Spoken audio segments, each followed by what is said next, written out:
out, and it doesn't seem to work through my Streamlabs OBS whenever I try and have it. Last time we did this, it did the same thing. So yeah, sometimes I think it could be just like it's too new. It happens. yeah, it could be not compatible with Streamlabs, whatever. But yeah, thank you guys for coming on episode 2. The first one was on New Year's Eve. It was me and Coastal mostly, and then Space Viking joined in kind of halfway through, and it was actually a lot of fun. Just started making clips on it, so you can find those on Instagram and Facebook, and yeah, it was pretty interesting. So it was kind of all over the place, not organized today. I did get just a couple of random topics, just got some stuff in regards to just, last time we talked a little bit about aliens, but just talk about space. Like Jeff Bezos is trying to build, a space city, basically. So thought that was just kind of cool. I don't know. And Daddy Bezos. Yeah, basically. That's a good name for him. Actually, I haven't heard that one. That's exactly. I'm trying to remember where I heard that from. It was like from a TikTok, I think. I'm sure that he'll probably just, as soon as he hears that, he's gonna probably just quit all his ventures. He's like, okay, that's it. They call me daddy. That's all I wanted. But yeah, that, and then I mean, we touched on it. The KFC console is apparently real, so just think that's what is the deal with that? What's the story behind that? So we can start on that. I guess last June in the summer, KFC announced that they were gonna be coming out with their own console, and in December, right before the new year, they officially announced it. So it hit like CNN, BBC News, Tech News.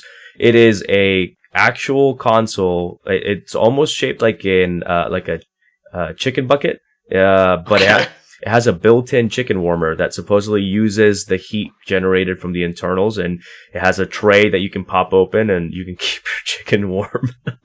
There's no way it's real. I mean, you want? I mean, maybe it's a super long troll, but yeah, it's KFC console advertising campaign began in June and gained more than 11 million views on the KFC gaming Twitter page. Yeah, you sure it wasn't released on April 1st? I double checked that, man, and it wasn't. It even has specs. It has, and it's pretty crazy. It's supposed to be better than the Series X and the PS5. I mean, I don't. What? Spec out. Yeah, finger clicking good is what it says. It's and it cooks your chicken at 400 degrees at the same Seriously. time. Well, it keeps it warm. I don't know if they got the technology to cook it, but yeah. But yeah, it's apparently real, man, and it's got like a logo, and it's KFC, and then it uses the C at the end to spell console, and then it just has a power button and a chicken tray right at the front. It's pretty clever of them. Yeah, something like that. But America. Yeah, man. So that's only in America. Well, I mean, I don't know. I feel like a lot of these consoles come out sometimes. I mean, not so much anymore, but back in the day, like I remember when they announced the original Xbox and the PS2 had come out, they were going to come out with a console called Phantom, and it was supposed to be... Oh, yeah. That's vaporware for sure now.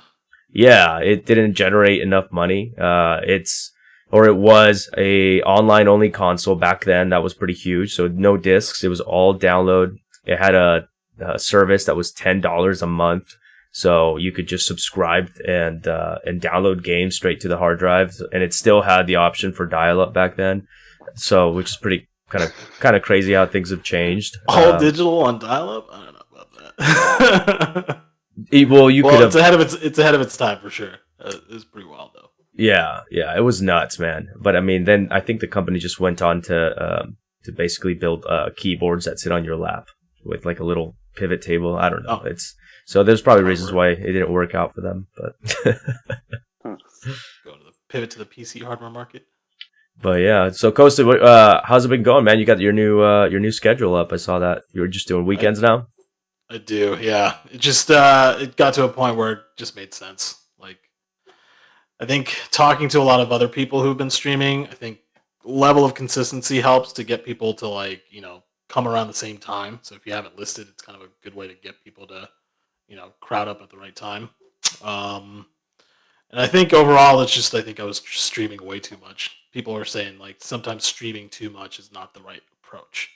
Um, it's better to kind of spend that time building content outside in different platforms, and then bringing those people to come over to your stream is kind of the strategy that you should. At least that's what people are saying should take. So we'll see how it works. Trial and error for everything. Well, I mean, you were because you were also doing your full-time job, right? The whole time while doing that. So yeah. Yeah, that's tough, man. I don't know how you were sleeping.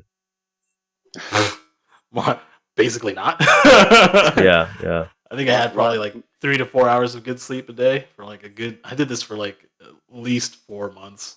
I can't do it anymore. Lots of coffee. Lots of coffee. Yeah. Yeah, that's a lot. Especially, I mean, you do more as far as the other platforms than I do. I have an Instagram, Facebook, and I multi-stream. I have a YouTube that I just kind of started paying attention to. So you do TikTok as well, right? And TikTok, Instagram. I do have a YouTube channel, but I haven't figured out what type of content that I want to build out for it, because I feel like every platform kind of requires some curating. So we'll figure it out. Got time to do that. Yeah, I like your idea of kind of how-tos. I think a lot of people kind of pivot to that. Like people do that. Yeah, there's this guy that I follow. His name is I talked to him about it last time. His name's Harris Heller. He has a YouTube channel, but he streams on Twitch, and I actually started using a music service that he Stream built. Beats? Yep. Yeah. It's pretty good music, background music, and he's basically got a little business model for that where he has the rights to that, and it's anybody can use it on their stream and play it, and you won't get banned by Warner Brothers or whatever. Right. Random songs you're using on, because that happened to me. I think I told you I was streaming Apex, and somebody on the mic was, I don't know what song it was, but it was Warner Brothers apparently owned it, and they flagged my stream and my video, and they said they had to put a stop on it. So I wasn't actually able to show that video. I had to write them through Facebook and dispute it, and then like a week and a half later, they're like, "Oh, okay, yeah, your stream's good." But it was like 5 seconds of somebody's mic coming through, so that was pretty. They're pretty serious on it. Apparently, I mean that's intense. I guess it's probably just a computer, an AI or something that picks that up and just automatically does it. I think so. I think most of it is automated. They have like an AI just playing through your songs to find keywords or key music segments or whatever it might be, and then it'll just raise the automatic flag. But it's too much. Like it's got to, like, a couple of seconds here and there shouldn't really kill the whole thing. But yeah, no, it was pretty ridiculous. I mean, it wasn't like I had thousands of views or something on that video. It was just Apex, so I would get like a couple hundred on those, not really that many, sometimes way less than that. But I mean, that's even more of a reason why they shouldn't do that. I mean, it's a super small streamer. Just get like sometimes a couple dozen to a couple hundred, depending on the games. I'll get thousands. So I just thought it was way overkill and just kind of fucked up. Feel you on that one. But yeah, man, Garrett, G-Rat here is, we've been playing games for a long time. So, mostly fighting games. I mean, we know each other in real life. We're pretty good friends, but we were just talking about, I don't know if you play fighting games. I haven't seen you, do that on the stream at least. That's a good question. Because I rage too much when I play fighting games. Oh, God. Yeah. I get way too mad. Rage quit. It's like, I used to play, what is it? When I had, back on PS3, I was playing like Street Fighter. I think it was Street Fighter 4 all the time. It was that, and I think King of Fighters 13 back then. Oh yeah. And I would get into it where I would just get to a point where I would get so pissed off when I'm on like online lobbies, and I'm like, I rage. Yep. I was like, it's not good for my blood pressure. That sucks, man. It can, pretty bad. You think you're doing good, and all of a sudden some guy just comes in and you just get bodied like super bad, and you're like, I can throw your controller. And I mean, I know the competitiveness of those games too. They're like, you think Call of Duty's bad? Actually, get into a fighting lobby. Oh boy. Costa, you got a message on my stream saying, from King Bosno, I shall be going to sleep with tears in my eyes when you left me like my dad did. What? Jeez. Give it to freaking King Bosno to come up with that. But then again, I was giving him some flack the other day too, or earlier today. Oh, that's pretty. So funny. he's got a. Hey, can I expose you a little bit, King? He's got one of the most finesse. I was giving him some, candy collections in his house too. Most what collections? Candy, like candy. Yeah. Just candy? What? Like candy on display or like candy and snacks. Yeah. He's got like a setup in his kitchen, in his pantry. Oh, thank you for the like. That's kind of random. Yeah. He was flexing that a little bit on our stream earlier. So what was the most interesting candy? I'm curious now. Oh, he's got everything. He's got like cats, Oreos. It's let me see if I can send you a photo. You can throw it up on the stream. That's pretty funny. Yeah, go ahead. Show him how fat I am. What? Well, you haven't sent me a picture, man. Are you about to send me a picture of how fat you are? No. All right, let me see. Let me send you these. That's funny. He's just on the chat on Facebook on the stream chat. Yeah. This is gonna be too funny. No, not yet. I'll wait for your picture and then I'll share it on the screen. Here's his collection right here. I sent 2 photos. Should be able to get it soon.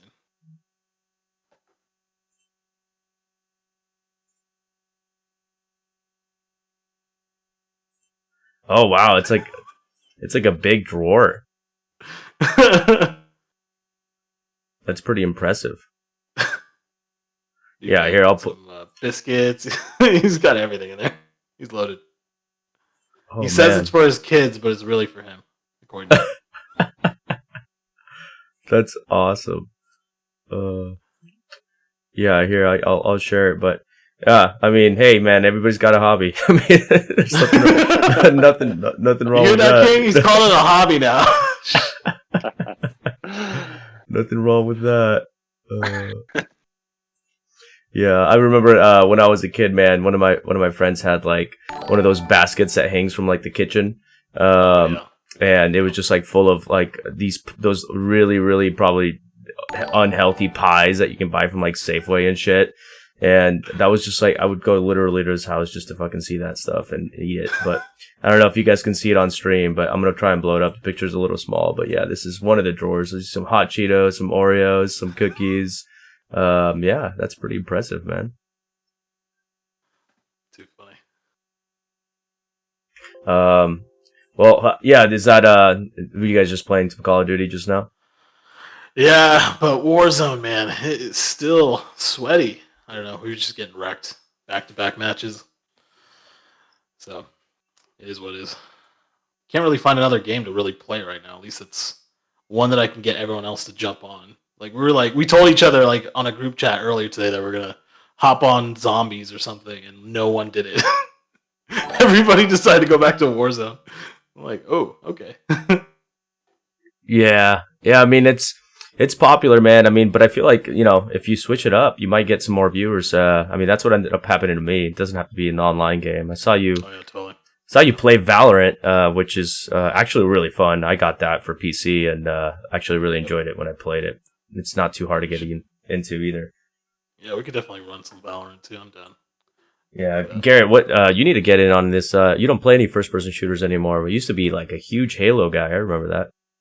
I was big on Halo. Yeah.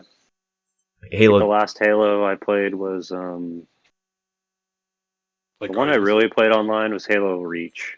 Played that a lot online. It was a pretty big following. One that came out on 360. 360, yeah. Yeah, they have Reach's story. Honestly, it was so good. Like the story mode. Oh yeah, there was like some moments where I teared up a little bit. Yeah, it's like it reminded. I don't know, just like everybody dies, you know, like it was pretty crazy. Yeah, that was and it wasn't like kind of they didn't lead up to it. I mean, people were picked off throughout the story, so you got attached to them. You know, you got to find out kind of what they were all about. I mean, did you beat that one, Coastal? Yeah, I think that one had pretty good, strong character development across. Yeah, it did. And then all of a sudden, yeah, like you're like, oh, this guy's really cool, and then he dies. Just, right. Yeah, when Cat gets sniped. Yeah, that was so random. Oh, and Just that was like running in and that. I think it was in the elevator or something, wasn't it? Or yeah, they were yeah, just it's like going it up was. an elevator, and then they were like, "Oh, sniper!" They were just running, and then just out of nowhere, it just kind of goes quiet, and yeah, I mean, everything about that cast was really, really well done. I feel like all the other games that followed kind of fell off on that. They tried to do that. I mean, I think they're all fun, and the multiplayer is always amazing, some of the best, but the story just kind of dropped off for me. Definitely, it's convoluted now. Hopefully, they fix Yeah. that. Seemed Even like ever the since Bungie let it go, it's just like, was it 343? Just couldn't really pick up yeah, the they story well couldn't. enough. I think they what was it? Halo 4 was the first one they took over. Yeah. Yep, on 360. Yep. Yeah, the story was kind of. I was like, what? Who's this new guy? Like, I don't know. There was like a new main enemy, and like Mhm. they just tried to add too much into it. I felt like, Agreed. Yeah. but yeah, Well, Reach. The ending of Reach was. I mean, spoiler alert, but the ending of Reach was amazing. Like Mm-hmm. when you're basically have to try and survive against the horde of Covenant that's rushing you, and you're Yeah, slowly like dying, dude. It was such a good ending. yeah, that was well done with even right down to his shield, his face mask shield, kind of starting to crack, and you could last a long time. You can end it in 2 minutes, or if you're good enough, you can keep it going for 15 minutes. But it always ends the same way, which is really really cool. Yeah, and Bungie, which is kind of funny because Bungie, when they went to Activision, I feel like their story on Destiny, at least, which was their next game, it didn't really even exist, and it was a good game. I love Destiny, and I feel like it has a lot of potential. Like the lore, if they just had more time, or were able to focus on more linear experience, and then just kind of do what they did with the leveling up and what was it called, the Gauntlet. But I Hmm. think they lacked like a badass linear experience because that's what they used to do. But yeah, man, Bungie. Hopefully they get to do something different than Destiny under Activision, or I heard that they might even actually go back to Microsoft. That was a rumor for a bit. oh, Oh really? wow. Get bought back? I mean, they were in a buying spree, getting Bethesda and everything else, so Yeah, wouldn't be surprised. yeah. Microsoft actually even they tried to buy Nintendo. Did you guys know that? Yeah, I heard that story. They got laughed out of the boardroom. Yeah, Yeah, Nintendo laughed at him and just like shoot him away. yeah. Good Uh, for them. yeah. Zachary says he's been playing Ghost Recon Breakpoint, and he's gonna play some other Ubisoft games, having a Was big that discount. 80% discount sale? Yeah, I was looking at getting the Division 2. Actually, I've been wanting to play that. That actually looks fucking dope. That Yeah, I looks still like haven't played that. Division 2. I actually haven't played the first one either. it looks pretty good. I mean, me and G-Rat used to play Borderlands 2 back in the day, and we were pretty hooked on that. So that style of game where you can kind of just like loot and build up your characters and play co-op online, I think that works. I love that. And I still play Borderlands too. It's on every I play it on the Switch now. dude. That game is on every console. I seriously, I won't be surprised. It's even in VR. I'm Well, pretty I sure. mean, there's probably a reason why. I mean, because it's a damn good game, you know. Oh yeah, no, it's a It's really fantastic good. game. I mean, I played the Handsome Jack collection. That was really good, but not as good as that one. I'm still working on Borderlands 3. I think that's a really great game as well, but it's definitely doesn't start off as well as 2. It takes some time. It takes like 4 to 5 hours to really find its groove, where 2 is just like puts you in, keeps you engaged. But back then it was also a lot newer, and that style of game with the cell shaded graphics and all that was just kind of like I feel like a huge flex, like that was back in PS2 was, and even PS1 kind of a popular graphic style, and it just kind of dropped off and they brought it back. So like that X13 game, that's a game that That's got what I was remastered. yeah, that's what I was thinking of.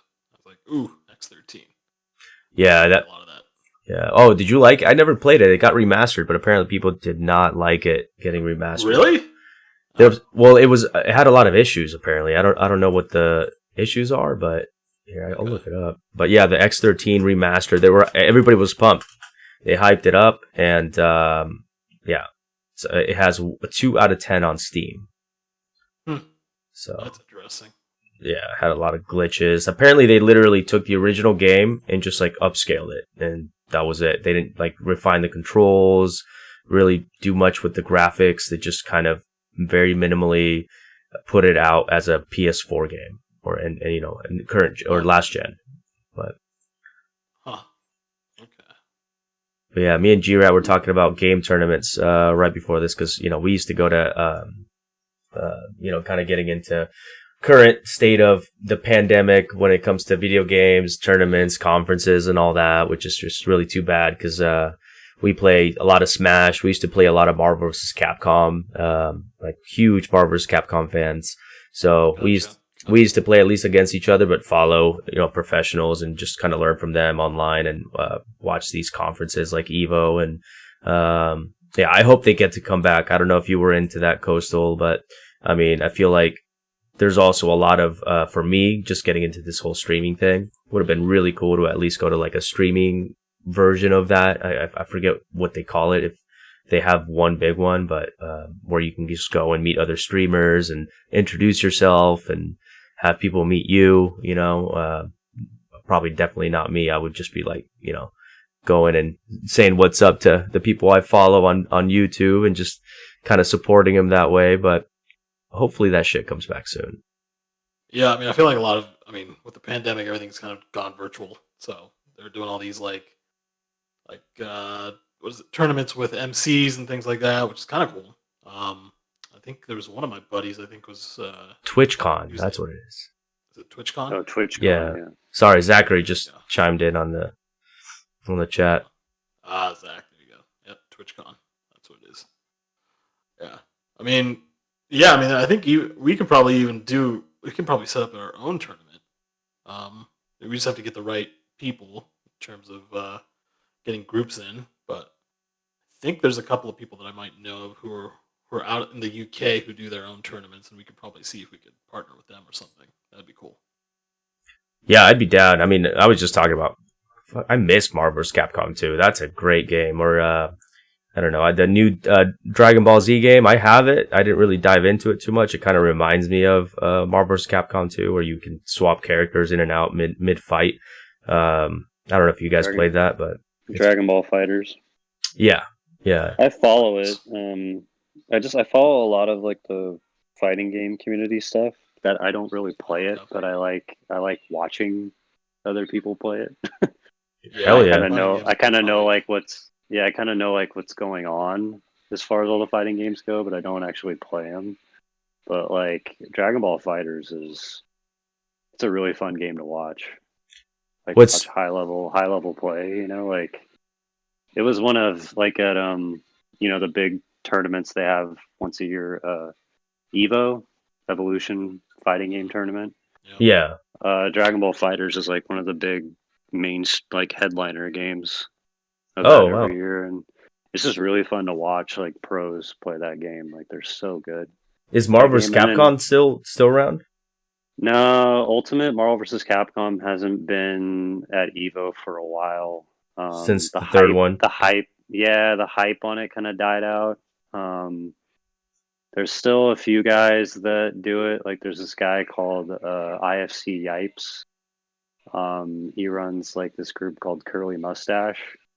And he throws it's a clever name. His symbol is actually Magneto's helmet with a mustache on it. That's fucking great. Pretty cool. Magneto from X-Men. That's great. He still keeps it alive. He does a lot of tournaments and stuff like that, and I watch some of his stuff. But yeah, that game's kind of fallen off.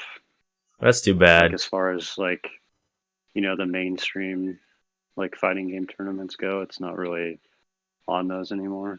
Yeah, it didn't have the lasting appeal that Melee even still has, which is pretty crazy. That's a game that literally is still being played and watched like to this day, and it's a GameCube game. Yeah, Melee it's still pretty prominent in like the fighting game community.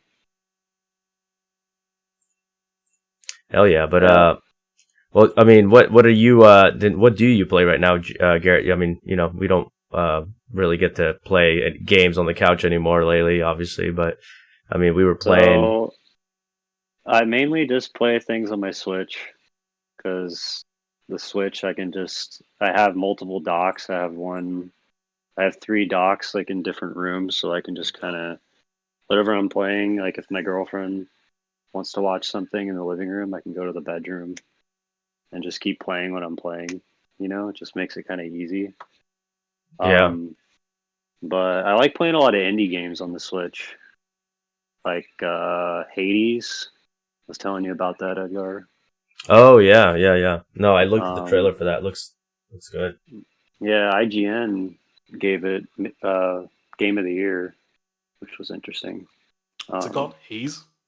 Oh, Hades. Hades. Like the god. Yeah, like the god Hades. I was gonna say Hades was that PS3 game that was terrible. Oh man. You guys remember that? It was supposedly the Halo killer. Yeah. Back in the day. I was so mad at that game.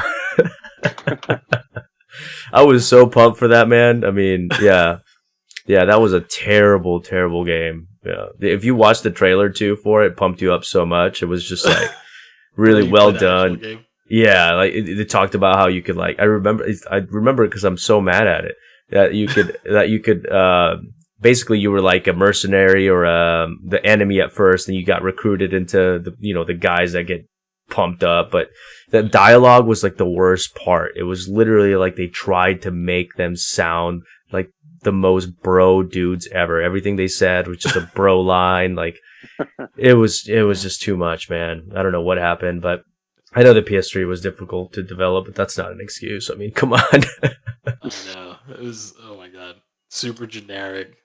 Like, also, the creators of shooter. Time Splitters. I mean, it's like coming off of Time They could Splitters. have just made a Time Splitters series, yeah. Dude, like, I still can't believe they haven't made Time Splitters yet. Time Splitters, though, is on the 64. Oh, man. It was a PlayStation. No, it wasn't 2. a PlayStation, sorry. It came out, yeah, it was, they did a... PlayStation 2. It was a launch game for PS2. Yeah. They did 3 games in total. Yeah. I think it was Time Splitters 2, I think was the one that I played a lot. That was my favorite. Yeah, you could. That was like the best. It was just lacking online, but you could actually today you could play that game online, which is pretty funny. You can get it hooked up through a LAN network, but you could customize every AI enemy, like from the name to the costume. You can make your own maps. Yeah, it was just a fantastic game. Had a good story. I mean, for the time especially. But that's a game I wish they would bring back. I mean, that's super nostalgic, but I think it has kind of like the SOCOM series. I feel like there's a cult following for that. Yeah, that's another good one. I was thinking about like fighting games, and I remember playing back on like was it the Dreamcast? Was Power Stone, and I'm waiting for something similar. Power Stone 2? They haven't created anything. Yeah, Power Stone 2. Dude, I played Power Stone 2 so much on the Dreamcast. That game was awesome. It was like the first of its kind. Yeah, and then kind of you've got like Smash, which is, I would say it probably doesn't predate Smash, right? I don't think. Like the first of its kind. Yeah, and then kind of. So the 64 you've came got out. Like Smash, which is. I think the Dreamcast wasn't that the answer probably doesn't to predate Nintendo Smash, 64? Right? The Dreamcast, kind of. Dreamcast. Yeah, I think but it was like the same graphics practically. Because Super Smash Bros. Came out, first game was 99. Yeah, I think Dreamcast, or I think Power Stone came out, because Power Stone was originally an arcade game, I think. Right. And Power Stone also came out in 99. So it's very similar. Oh, wow. Very close. Yeah. I mean, they obviously knew of each other, or just a coincidence. Yeah. Yeah, but I mean, it couldn't really compete against Smash. I mean, Smash was like, it's, kind of revolutionary. I remember I rented Smash just so I can beat up Pikachu. Like I remember. I mean, I was a Pokemon nerd. I'm not gonna lie, but let me guess, you were Samus, weren't you? I was. You were Samus picking on Pikachu. Yep. I've always been a Samus man. You still main Samus now, even in Ultimate. Yeah, I mean, I used to be able to play all the character or most of the characters. You know, I had a lot more time on my hands back then, obviously. But yeah, good luck trying to master all the characters in Ultimate. I was gonna say that it's like 80 something characters. If they make a new Smash, I feel like they need to downsize that. I don't know how, you know what I mean? Because it's just too much, man. I mean, I play online and I'm just like, who the fuck is this? I've never seen those moves before, which is the thing though.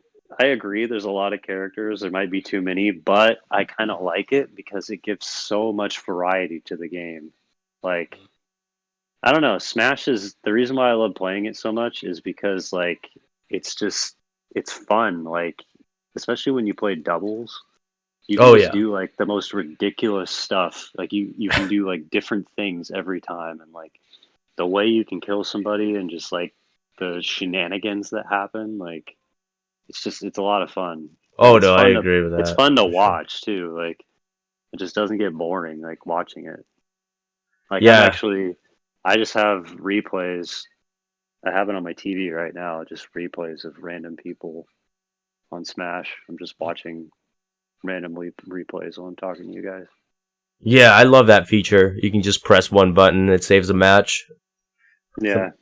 Yeah, dude. I think the last time I went to your house and I was playing on your Switch, I was getting my butt whooped by like a Luigi, and I was being super stubborn. I'm like, what the hell, man? Like what?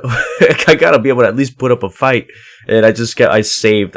So those replays might be on there, so you might be able to watch me getting my ass kicked right now on your own Switch. Upload that on the stream or what? Yeah, go for it. Why not? No shame. Yesterday, I was getting a little bit of coaching from somebody on Twitch. One of the Twitch followers. He went. It was JBAP. So he stayed and we played some one-on-ones after our stream last night, and he was giving me some pointers and stuff that I like. He knew I wasn't using. Like you can hit basically I forget what the button is, A or B, and jump at the same time, and it does like a short hop automatically. I completely forgot about that. And I'm like, oh, I've been completely like just doubling those steps by jumping and then just quickly moving my thumb over. So little things like that, you know, we were talking about frames in a fighting game, like 1 or 2 frames makes a huge difference. And I guess to your point though, I've just been playing more for fun than competitive on Smash at least. So just, it can go either way. If you remember, we used to host tournaments for Brawl. I did, Smash Brothers Brawl. Oh, yeah. We used to. That was a long time ago. We hosted probably like 3 or 4 tournaments. Yeah, and we had a lot of people. Sometimes we'd have like 30 to 40 people there. Yeah, everybody would. I think it was like a $5 buy-in. And I mean, this was during a time when like online wasn't even a thing. Oh yeah, trust me, I remember because I played. Me and you teamed up against my girlfriend in duos, and she was not happy about that. That was pretty bad. I'm pretty sure they broke up after that. But... We did, but it wasn't because it wasn't because of Smash, but yeah. I remember. I mean, it was a tournament. You know what I mean? I mean, money was on the line. You're playing for keeps, you know. I took her out to dinner. It was all good. With the money that you won from her, or what? The $5, yeah. It's like she paid for her own dinner. Yeah. Oh man, but no, yeah, I miss that for sure, man. It'd be good to do that. We used to do that with Halo, like with split screen and then LAN. You could hook up the Xbox consoles to that. So yeah, that was a good time. Even SOCOM did that. Was this like back in Santa Rosa? We did. This was different time. No. But we had one in Santa Rosa or 2, but it was we mostly had them in Napa. Oh, okay, gotcha. We had I think we had a Halo Reach team too, didn't we? Yeah. Called it Prestige Worldwide. Yep, that's right. So Yeah. prestigious. That was online. Yeah, that was an online team. I remember that. That was I basically just got a 360 for Halo. I'm not gonna lie. I had other games, but my main console was a PlayStation. So Reach was like pretty much the only disc on that console. Yeah, what is it on Game Pass now? I think they've got most of the Halo games on there. At least I think from like the Master Chief Collection's got like 1 and 2, I think, and It's 3.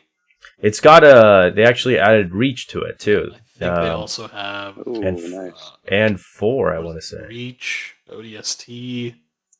Oh, I Beforehand, forgot so about yeah, ODST. Yeah, Dude, they added ODST was actually a really good game because you like weren't Spartan, and you could get killed really easily. It was more like Call of Duty. But you were a human, right? I mean, or Yeah, you know, you were a a non-enhanced human.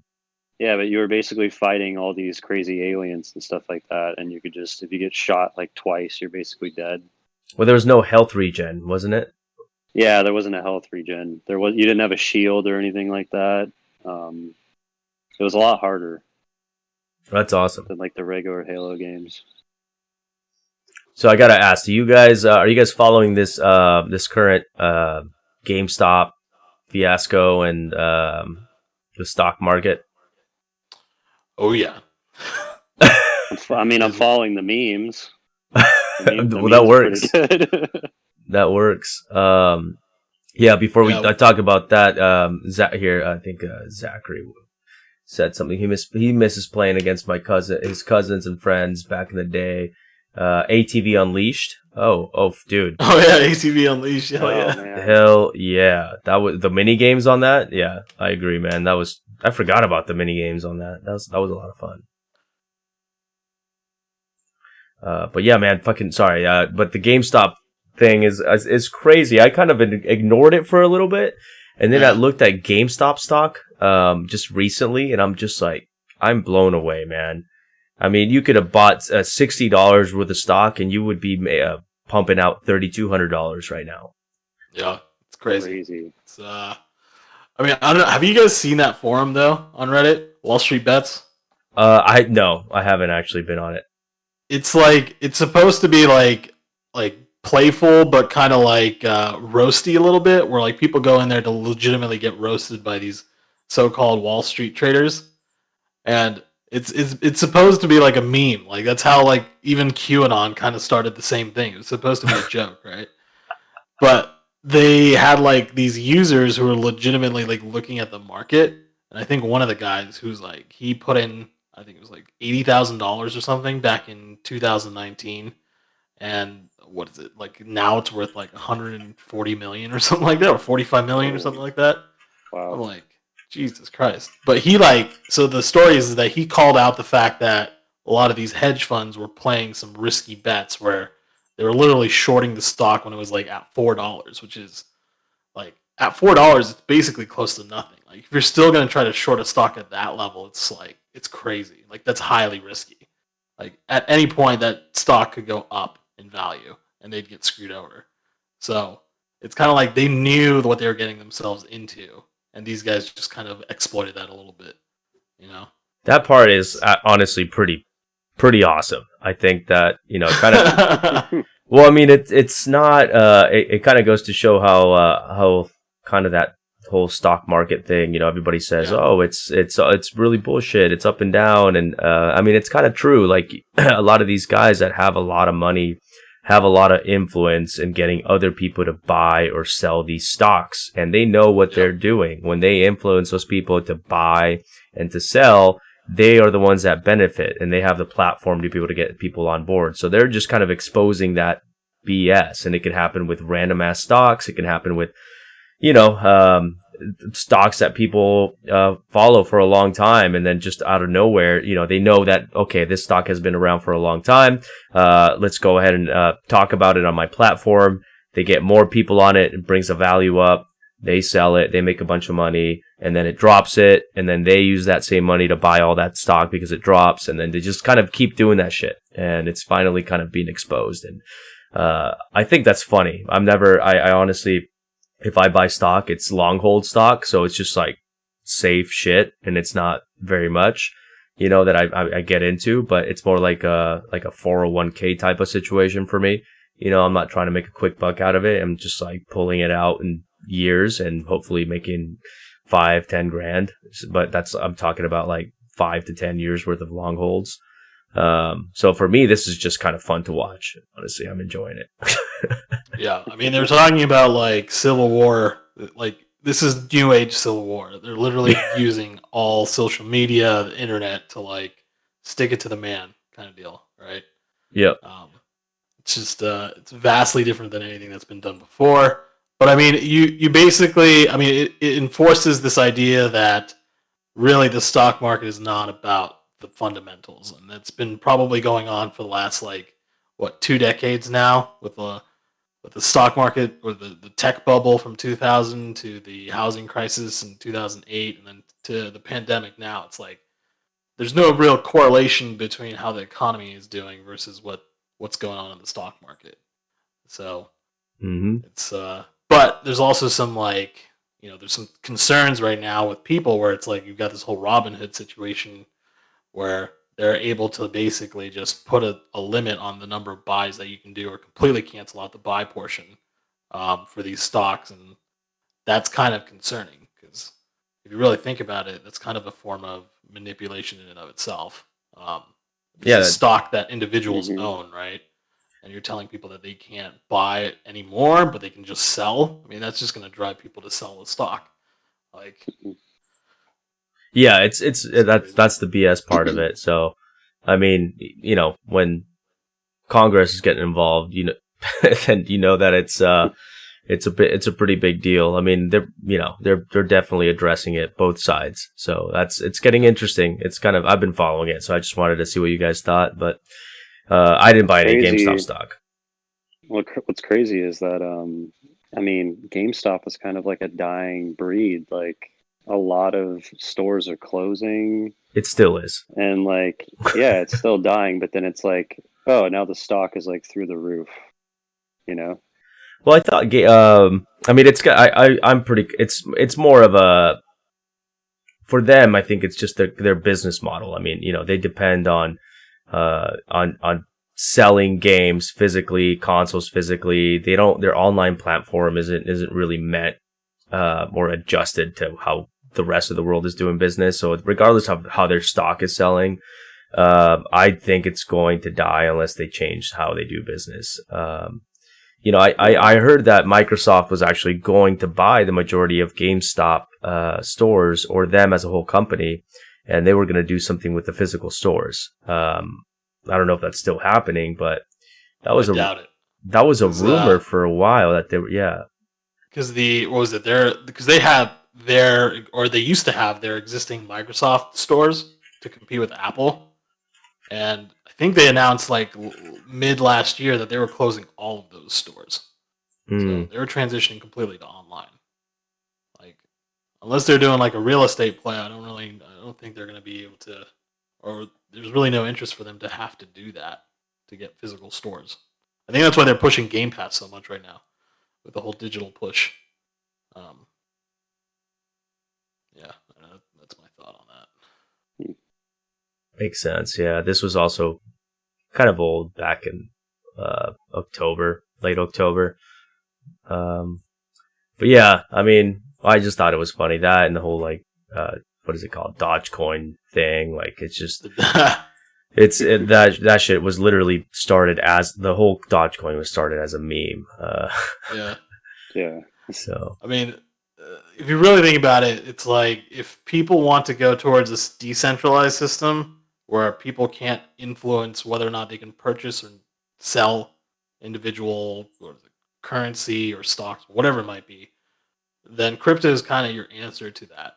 However, there's a lot of risk too, where it's like you have to be able to take on the financial burden and the risk of losing your holdings or whatever it might be. Like it's on the individual and not the system, which is slightly different, right? Yeah. But the positives of it is you inherently own whatever you've got, and I think there's a lot of power to that. And I think that's a lot of the stuff that you're probably going to start seeing soon is that shift or migration towards cryptocurrency. Get yourself some So, Bitcoin and yeah, I Ethereum. mean, well, I'm a huge crypto nut, so I'm biased. Yeah, I got a little bit of Bitcoin, but that's I think always and will continue to be the best because I mean there isn't billions of Bitcoins out there, and I think that's kind of it has a nice it's been around for a while, so it's got a good amount of people that have it, but a lot of it is lost. It's also you can't just like mine it. You can't just like mine it with a regular PC. So it's not a bit readily available like to everybody at massive amounts. So it's got a good balance, I think. And governments really inherently can't control it. They might be able to tax it, but they can't like physically control those transactions, which is, I mean, that's another component to the whole idea of crypto and decentralization. Bitcoin coming to a Starbucks near you, I guarantee you. Oh, when I was in England a couple of years ago, a lot of places in England accept Bitcoin and cryptocurrency as payment. Oh, like off licenses where you buy alcohol and stuff. It said like we accept Bitcoin and cryptocurrency. I was like, huh, interesting. I wonder how they do that. Yeah, like, I don't know how do you actually how do you give them your Bitcoin? I mean, yeah, I have no idea, but a lot Are of they places transacting said it off a system or something or a phone?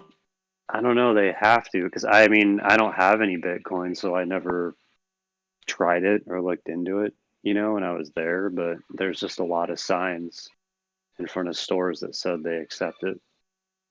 Yeah, usually it's like as long as you have a individual wallet on your phone or PC or whatever it might be, all you have to do is you scan like one of those what do you call those? Like those virtual QR code or something, or QR codes or whatever, and that'll automatically like it'll trigger off a transaction that you can start to somebody else's wallet.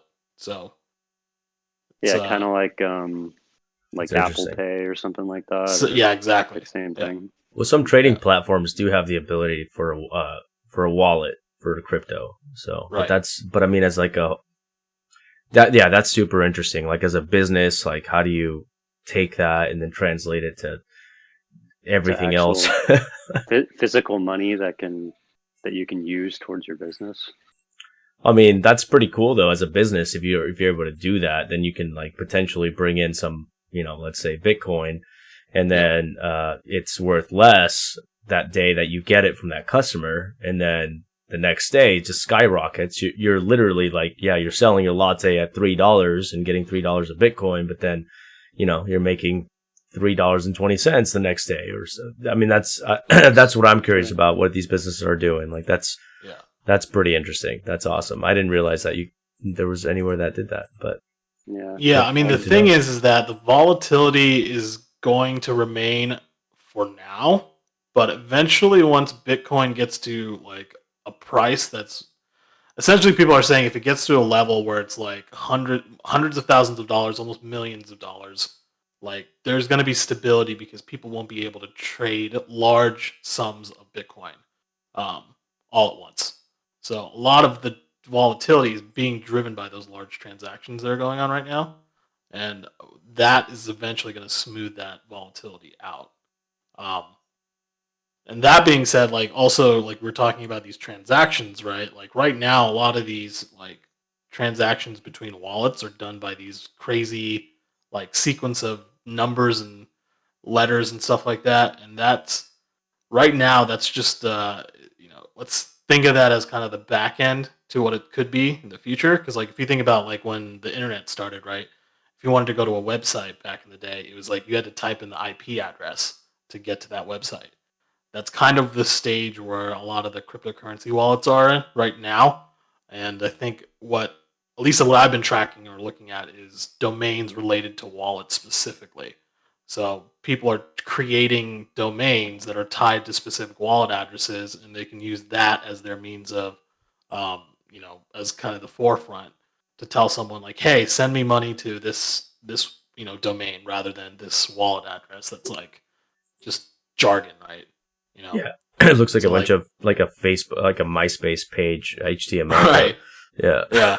Exactly. So like stuff like that's going to make it a little bit more mainstream and easier to use from like a consumer perspective once that takes off. I think it's the way to go, man. I mean, it just it makes sense. I mean, our infrastructure is obviously not set up for that yet, but I mean, if we had, if we got rid of the Federal Reserve, I mean, I feel like that is the way to go. But I don't know enough about it. It just seems like it gets rid of a lot of the shadiness behind cash. Yeah, I mean, that is not to say you can't have private transactions and stuff like that happen in Bitcoin. I mean, there's a lot of that stuff going on too, but I think it's for the sake of, I guess, anonymity and like being able to have full control over your own wealth. I think there's a lot of value in that. Yeah, I'm gonna keep what I have. I'm not going crazy with it. Just see where it goes. I mean, that's a lot of time. It's so time consuming. That's that type of shit. Just like if you're a day trader, honestly. It's oh my god, if you're a day trader in crypto, you got to be crazy on crack or something. Like, yeah, no. Swings on crypto are going to be insane for you to try to keep track of. No, I have a full-time job. I'm good. I mean, the biggest, like, I think boom is going to be, like, people talk about use cases, right? Like, for Bitcoin or any cryptocurrency, like, there's a lot of, like, blockchain applications and projects out there that, like, the use case is very muddled. Like, there's a lot of opportunities where they could be done outside of the component of cryptocurrency and blockchain, but people have gone on board just to do it for the, like, let's say ICOs or being able to raise capital for their businesses, and it's kind of skewed. But I think ultimately the real kind of use case or purpose is like around financials in terms of borrowing and lending money to people, transacting that, like decentralized. I mean, the DeFi is kind of the hot craze right now. It's like the idea of being able to kind of lend money peer to peer with what they call smart contracts. Like that's kind of the biggest push in terms of a use case that could be mainstream, right? Instead of going to banks that have lots of money to be able to get loans for their credit scoring system, you can now do that with individuals or investors who have money to do that via smart contracts on blockchain and be able to use collateral that's digitized and have that as your ability to borrow. And that type of stuff, like there's tons of new businesses that are cropping up and will probably be well known over the next, let's say, decade.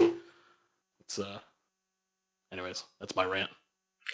No, it's a good rant, man. That's yeah, decentralized money system I think benefits also just kind of gets more people on an even playing field, financially. It helps people out. None of this, what's a dollar worth type of thing is what I'm saying. Like it gives more people an opportunity to be on the same sort of living standard as no matter what part of the world you're in. So I think that's kind of my main as a beneficial thing to the world, a good thing that cryptocurrency could head towards that. If we're not hopefully waiting to see how can we kind of take advantage of this, to take advantage of a lot of people. Kind of our current money system is, unfortunately, I think just kind of used for that. Just how can we keep a lot of people at the poverty level? How can we keep this money away from people? Which is why a lot of these big credit card companies are moving away from cash even, Yep.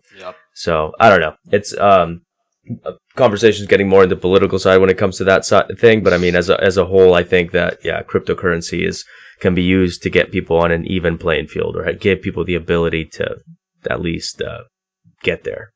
Yeah. I mean, the whole mining concept's got like a really good mechanism built in to hedge against inflation. So it's all supply and demand related stuff. So yeah, crypto. Good stuff. So, did you guys hear about this? I love space. So I've been following this. I don't know if you heard. I can't pronounce it. It's called Oumuamua. It's a first known interstellar object detected passing through the solar system. So it was there was this guy, I forget his name. He was a Harvard professor.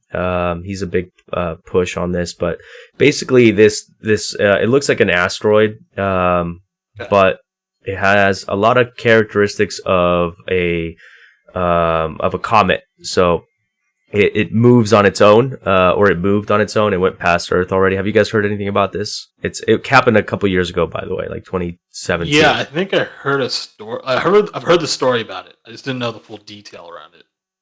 So it's here, I got the Wikipedia on it. It's a small object estimated to be between 100 and 1,000 meters long, with its width and thickness both estimated to range between 35 and 167 meters. I won't bore you with the Wikipedia. It's pretty boring, but it's got a lot of characteristics that bring up a lot of questions. So, typically how they observe these things in space is the amount of light that is observable, that's being reflected back to us. And this thing, at one point, when it spins, according to its size, should be deflecting a certain amount of light, which it doesn't. So it's incredibly thin. So it's super elongated, like a cigar shape, and that's how they're able to tell. But then the way it moves doesn't match that shape, and it also apparently moved its trajectory, which isn't indicative of a comet and the gravitational pull of the sun and all the other planets in our solar system.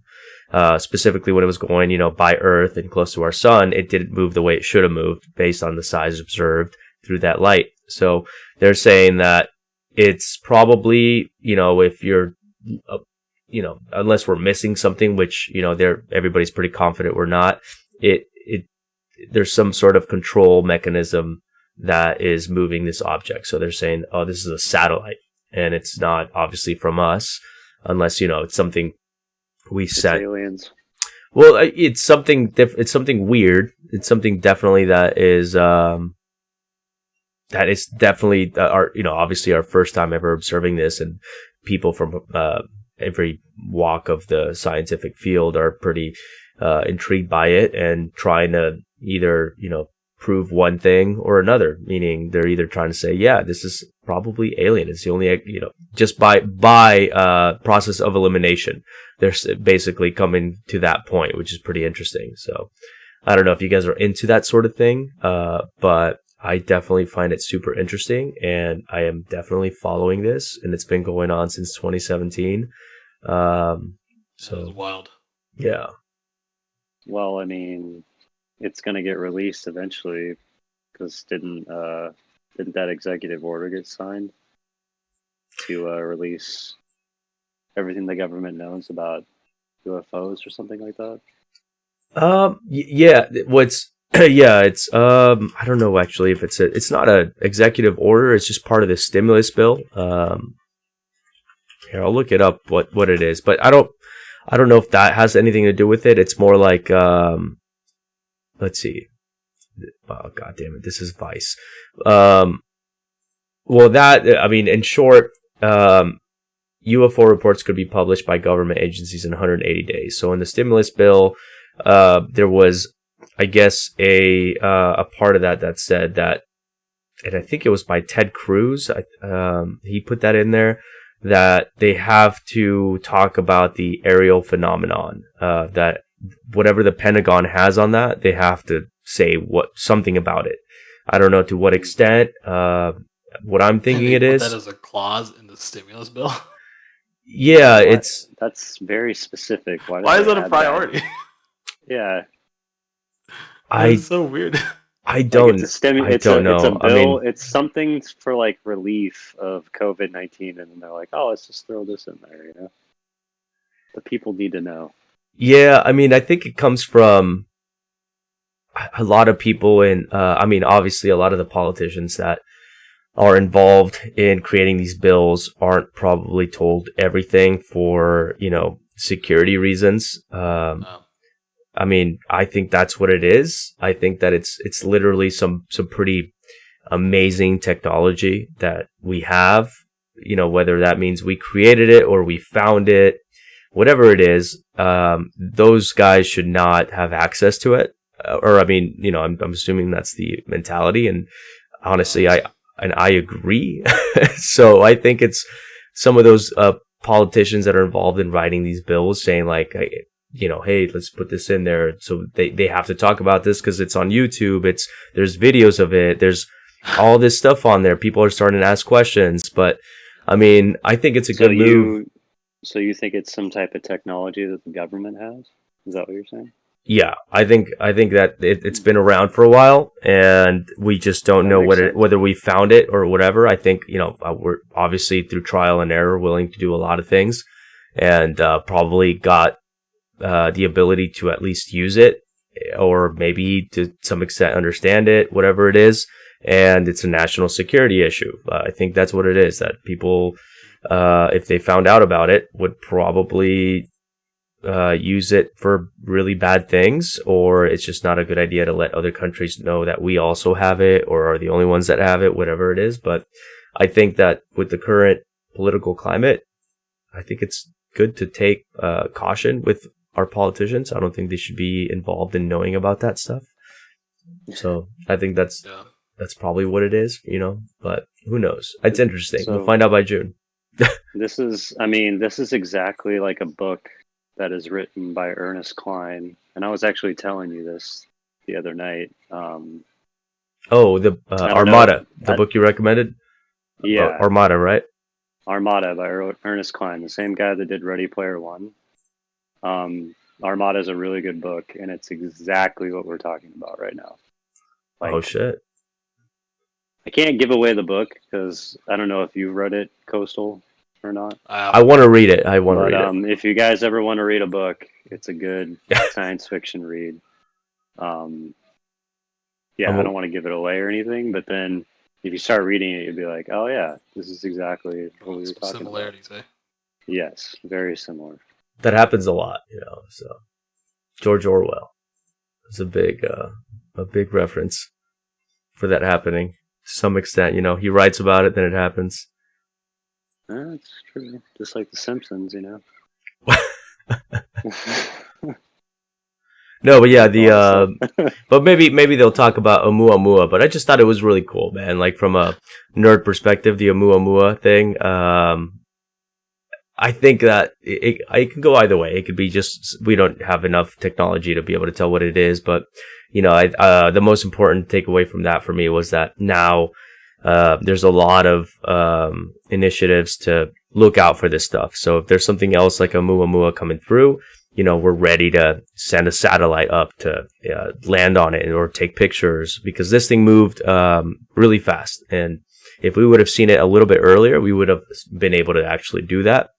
So that's what I thought was really cool about it. The fact that everybody's just all these incredibly intelligent people are really confused about it. And so by process of elimination, based on their knowledge, they deduct it could be alien.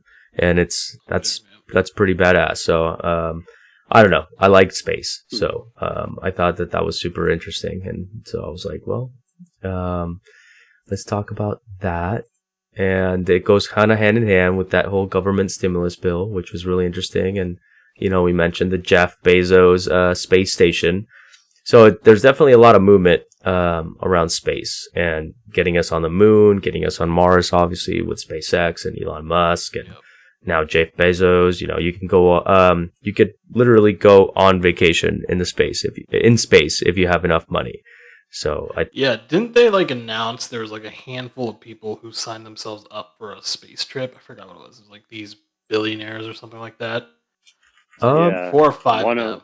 One of them was actually there was some guy that posted a thing about trying to find a date for one or something like that, and he posted he'd pay his date like $10 million or something. He's like I don't know, he's some millionaire or something from Japan or something like that. I believe it. I think that was like a year ago. He was posting something about that. Well, China's really has been ramping up their space program. I mean, you know, they got to the moon. They went to the dark side of the moon. They got a lot of studies going on from that.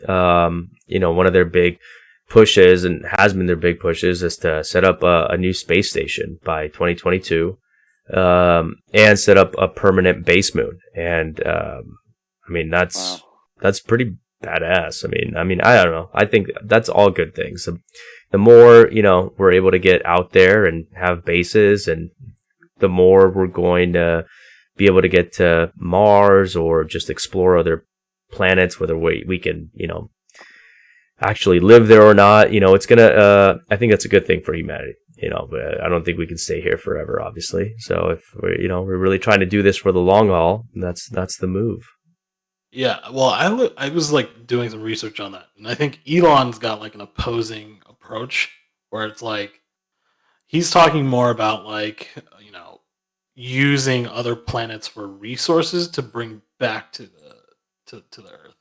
Like, it's kind of an opposite, because like if you really think about it, the amount of effort that is required to terraform another planet is crazy. It's a lot of effort. So it's like we already have a planet that's functioning, quote unquote functioning, that like it would be easier for them to then go and harvest resources from other planets to then transport back here if we need it, which is kind of I find that a little bit more intriguing. Yeah, I mean, if that's the route, then I feel like mining asteroids would be the move, because for example, Mars doesn't have an atmosphere, or it's super thin. I forget which one it is, but basically, we can't live on there with a lot of technology, or living underground and a lot of technology. So, but if we were to go to Titan, Titan has an atmosphere that's pretty close to Earth, so we wouldn't need that extra amount of technology, but obviously it would take a lot bigger of an effort to get to Titan. So I think we're just learning, so the more we're, first go to the moon and then Mars, whatever it is, trial and error. I think that, in the next couple of generations, we'll learn a lot. And I think at the end of the day, the goal is to, probably just stay alive and expand, and whether it's here or somewhere else. So I think it's good that all these guys are taking different approaches. But yeah, if he's trying to bring back resources, then he should. Yeah, I mean, if you really look at his like projects that he's working on right now, it's like, yes, he's trying to travel to Mars, but then he's also doing all of these like satellite internet connections to remote areas of the planet. Like that's all kind of like his approach, is using space to feed resources to our planet. There's a lot of competition, because like Bezos is also getting in that field too. Like he wants to be able to get into internet services on satellite and all this other stuff. And like, it's good for, I guess it's good for the consumer or anybody else on planet Earth, because then competing, competition is pretty good in that sense to come up with the best technology. Hell yeah. Give me a Tesla truck to jump some craters in the moon. I'm down. That fucking truck is crazy, man. Cybertruck. But yeah, no, it's all interesting stuff, man. It's next couple of generations, it's gonna get interesting for sure. Oh yeah, definitely. Well, but yeah, I mean, that's basically it for me on topics, honestly. Covered a lot of stuff. So, Costa, so you did your first week of scheduling. So what's going to be, how's the year going for you on streaming? Like, as far as viewership goes, and I know you get a lot of views because you do a lot of like Let's Plays and sort of, people love to watch that, and you get most of your audience, I feel like, from that. Correct me if I'm wrong, but, is that it's live viewership is so. Obviously, for me, it's like I think it has to do with the audience, and a lot of it's international, and people don't have good internet. So streaming isn't really an option, but people can go back and rewatch content.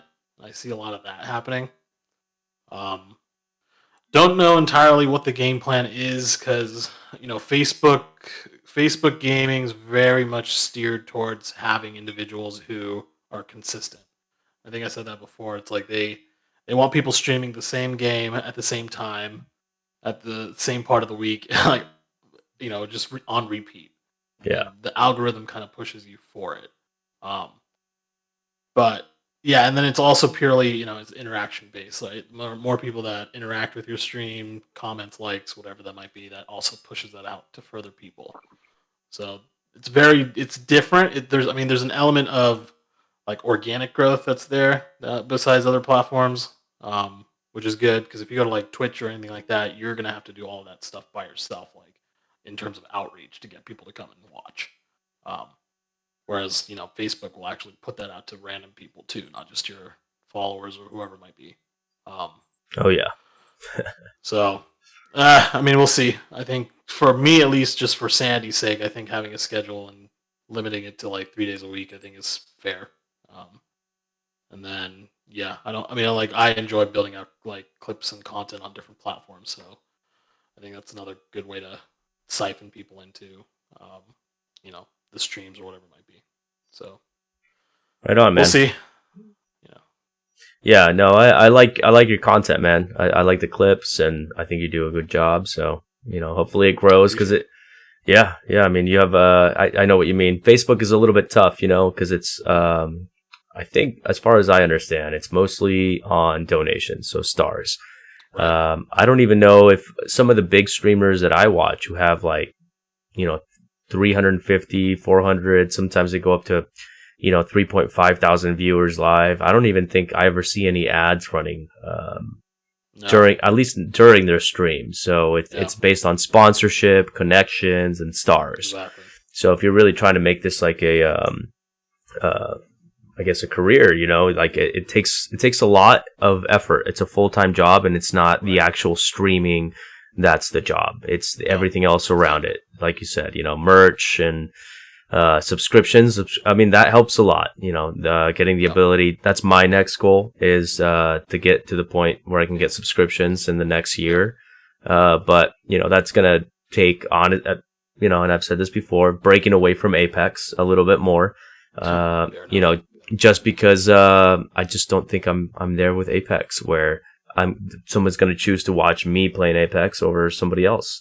There's just really good people out there. But whenever I switch to single player games or even Super Smash Brothers, that's been pretty popular, specifically on Twitch. So I think that's what I need to do more. I think I need to play more Super Smash Brothers and keep my Twitch. And I think it should pay off. I was thinking about canceling my Twitch because I'm like not even affiliated. I'm so close. I've hit almost every other benchmark, even for partner on Twitch, but the live viewer average. So I can go from affiliate to partner really quick if I increase my live viewership on Twitch. So, and on Twitch, if you hit partner, you make money on ads. So, that plays before people watch your stream. So I'm like, I think that's huge. So I'm going to try and push for that. I'm going to actually get back on my Twitch and also my YouTube. Personally, I think a lot of my YouTube content is actually pretty decent and has some lasting power, like my unboxings and game hunting videos. It's just this year here has been so fucking crazy. So in so many ways, I with between wildfires and other personal things that have come up and moving and new jobs. Yeah. So, this year's looking up as far as other personal stuff. So, I'll be able to have more consistency on my videos and, on YouTube and original videos, which is my original goal. So that's kind of where I was actually going to do a video with G-Rat. He has a pretty badass, collection of Super Nintendo games. At least I know that. Okay. Nice. He can probably tell you better than I can, but also his comics. He has some like really badass comic books that I think when I helped you move, G-Rat, I even made a comment. I'm like, dude, if you put this up on eBay, like you'll make some money. Yeah, I've looked into the value of them, and I'm like, oh man, I can totally sell this and make some good money. But then I'm like, but I don't want to. I want to keep them. Yeah, hit me up if you're gonna sell them. For sure. Yeah, because I mean, some of those I was nerding out. Like your Superman, I think it was like Superman versus, was it Predator or Alien? Superman, Alien. Yeah, I was like, dude, I haven't. Yeah, this is some rare stuff. You got to do some. We got to do a video on those, or I got to do a video and just even if I'm the only one watching it. But I got to do a video on it. Yeah, I have the whole original Infinity Gauntlet series. I can't remember. I got a lot of rare comics. Yeah, even you have some like rare original Xbox demo discs, or nice. Yeah.